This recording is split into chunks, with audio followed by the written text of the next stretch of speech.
नमस्कार, आप देख रहे हैं स्टार भारत न्यूज और मैं आपके साथ सुनील चतुर्वेदी। चलते हैं देश दुनिया की बड़ी खबरों की ओर। केंद्रीय गृह मंत्री अमित शाह ने कहा कि मोदी सरकार की ओर से बेहतर केंद्र राज्य समन्वय से नक्सलवाद को देश से पूरी तरह से खत्म किया जा रहा है। शाह ने दिल्ली में वामपंथी उग्रवाद से प्रभावित प्रदेशों के मुख्यमंत्रियों, उप मुख्यमंत्रियों और वरिष्ठ अधिकारियों के साथ समीक्षा बैठक की है। केंद्रीय गृह मंत्री अमित शाह ने सोमवार को वामपंथी उग्रवाद प्रभावित राज्यों में सुरक्षा और विकास की समीक्षा के लिए बैठक की अध्यक्षता की। उन्होंने कहा कि LWE के सामने लड़ने के लिए नक्सल प्रभावित क्षेत्रों में कानून को लागू करना जरूरी है। 30 साल के बाद पहली बार वामपंथी उग्रवाद से मरने वाले लोगों की संख्या 100 से कम रही है। अमित शाह ने कहा कि LWE से लड़ाई अब अपने अंतिम चरण में पहुंच चुकी है। 2026 मार्च तक ये देश इस दशकों पुरानी समस्या से मुक्ति पा लेगा। LWE का 85% कैडर स्ट्रेंथ छत्तीसगढ़ में सिमट कर रह गया है। छत्तीसगढ़ में जनवरी से लेकर अब तक 194 लोग मारे गए हैं। 801 ने हथियार छोड़े और 742 नक्सलियों ने सरेंडर किया है। उन्होंने कहा कि मैं दोबारा नक्सलियों से अपील करता हूं कि हथियार छोड़िए और मुख्य धारा से जुड़िए। राज्यों में हमने राज्य पुलिस और ज्वाइंट टास्क फोर्स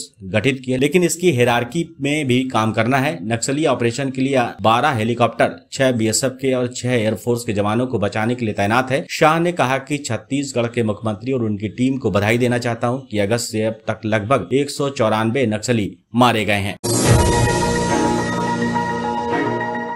नमस्कार, आप देख रहे हैं स्टार भारत न्यूज और मैं आपके साथ सुनील चतुर्वेदी। चलते हैं देश दुनिया की बड़ी खबरों की ओर। लखनऊ के सैरपुर थाना क्षेत्र में लगी भीषण आग, गोदरेज कंपनी के गोदाम में आग लगने से हड़कंप मच गया। आपको बता दें, कई किलोमीटर दूर तक दिख रहा आग का धुआं। सूचना मिलते ही मौके पर पहुंची फायर ब्रिगेड की गाड़ियां पिछले कई घंटे से लगभग 20 गाड़ियां आग पर काबू करने की कोशिश कर रही हैं। पूरा गोदाम जलकर राख हो गया है।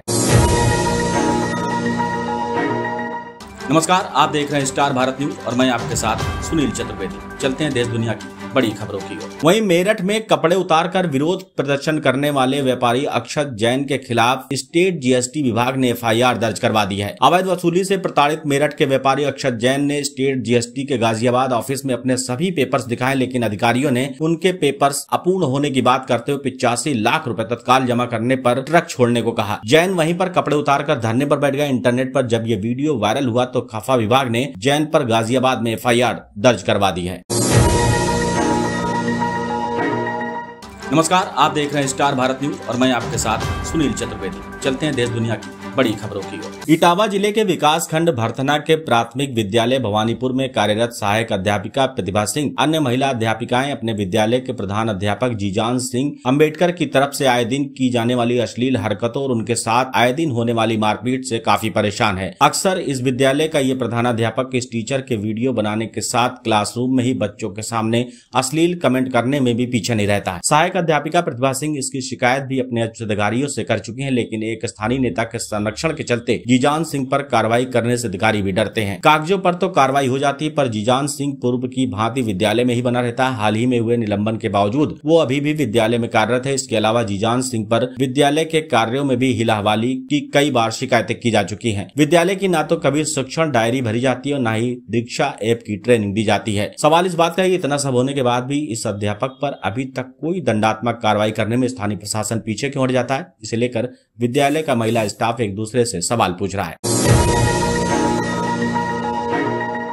नमस्कार, आप देख रहे हैं स्टार भारत न्यूज और मैं आपके साथ सुनील चतुर्वेदी। चलते हैं देश दुनिया की बड़ी खबरों की ओर। लखनऊ में वन मंत्री अरुण सक्सेना ने चलाया पेड़ बचाओ अभियान। वन मंत्री अरुण सक्सेना ने कुकरेल पहुंचकर लगाए गए पेड़ों का किया निरीक्षण। वन मंत्री अरुण सक्सेना का बयान, मां से बढ़कर कुछ नहीं, मां के नाम पर लगाए गए पेड़ की देखभाल करना हम सब का दायित्व है। सभी विभागों को निर्देशित किया गया कि लगाए गए पेड़ों की देखभाल करें। ये वही प्रोग्राम है जहाँ पर लोग आने के लिए सोचते थे, लेकिन आज यहाँ पर सब हरा भरा है। वन मंत्री अरुण सक्सेना ने निरीक्षण के दौरान कही बड़ी बातें।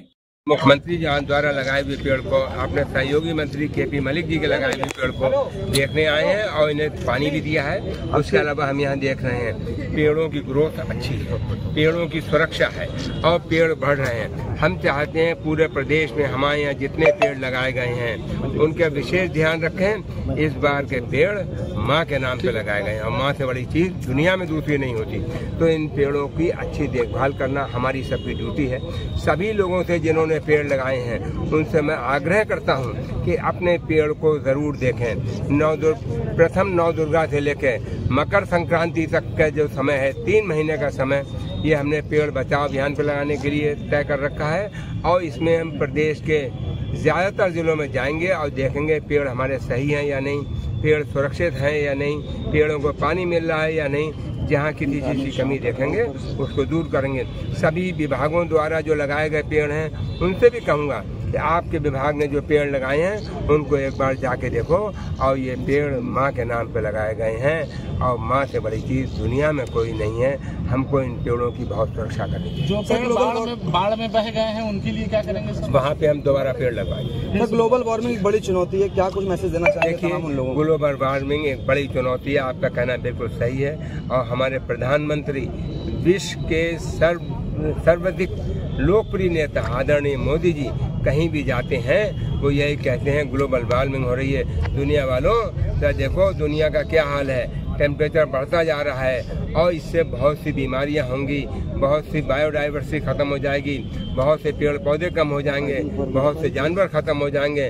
तो सोचो आगे आने वाली संतानों के लिए हम कैसी दुनिया छोड़ के जा रहे हैं। तो हमको ग्लोबल वार्मिंग कम करने के लिए एटमॉस्फेयर से कार्बन डाइऑक्साइड कम करना है और कार्बन डाइऑक्साइड कम करने का एक प्रमुख तरीका है पेड़ लगाओ, पेड़ बचाओ, पर्यावरण बचाओ। हमारे मुख्यमंत्री आदरणीय योगी आदित्यनाथ जी हमेशा पेड़ लगाओ, पेड़ बचाओ, पर्यावरण बचाओ पे खास ध्यान देते हैं। सर, जहां आप लोग पेड़ को बचाने के लिए आप लगातार प्रयासरत हैं और निरीक्षण कर रहे हैं, वही वृंदावन का छठी करा क्षेत्र है जहां पर 18 दिसंबर को 454 पेड़ मात्र 1 से रात में 3 बजे तक कट गए और केवल मजदूरों के अलावा आज तक कोई गिरफ्तारी नहीं हुई। आप हमें लिख दीजिए, हम जाँच कराएंगे। ठीक है सर, ठीक है। नमस्कार, आप देख रहे हैं स्टार भारत न्यूज और मैं आपके साथ सुनील चतुर्वेदी। चलते हैं देश दुनिया की बड़ी खबरों की ओर। दिल्ली में कांग्रेस नेता पवन खेड़ा ने कहा, ऐसा पहली बार हो रहा है कि चैनल अपने रिपोर्टर के आंकड़े नहीं बल्कि चुनाव आयोग के आंकड़े दिखा रहे हैं। चुनाव आयोग के आंकड़े 4 या 5वें राउंड के हैं, जबकि हमारे कंट्रोल रूम से 11/12 राउंड के आंकड़े आ चुके हैं। 4 राउंड के बाद विनेश फोगाट को पीछे दिखाया गया, लेकिन 9 राउंड के बाद वो 5200 वोटों से आगे हैं। आंकड़ों में इस अंतर को लेकर हमारे महासचिव जयराम रमेश ने ट्वीट कर चुनाव आयोग से पूछा है कि स्थानीय प्रशासन पर दबाव बनाने की ये क्या कोशिश है। आप तमाम चैनल्स पे देखिए, पहली बार होता हुआ दिख रहा है कि चैनल्स अपने रिपोर्टर्स के जो आंकड़े आते हैं काउंटिंग सेंटर से वो नहीं दिखा रहे, चुनाव आयोग के आंकड़ों पर निर्भर कर रहे हैं और चुनाव आयोग के आंकड़े 4थे या 5वें 6ठे राउंड के दिखा रहे हैं, जबकि हमारे कंट्रोल रूम से 11 राउंड के आंकड़े आ चुके हैं। मैं आपको विनेश फोगाट जी का उदाहरण देता हूँ।